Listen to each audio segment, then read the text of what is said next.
హిజ్కియాకు మరణకరమైన రోగం రావడము, తను ప్రార్థనలో ప్రభును వేడుకుంటున్నాడు.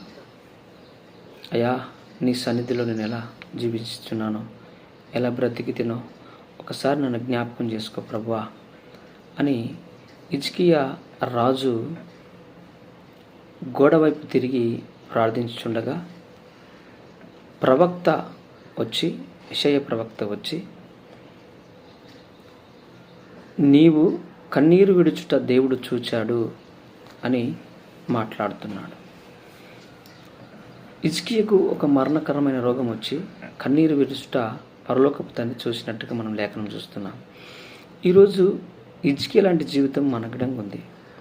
అది మరణకరమైన రోగమా, శ్రమల, ఇబ్బందుల, ఇరుకుల, లోకంలో వేదన, లేదా కుటుంబ సమస్యల, సంఘ సమస్యల, వ్యక్తిగత సమస్యల, ఏదో ఒకటి ఖచ్చితంగా మనగడంగా ఉండే ఉంటుంది.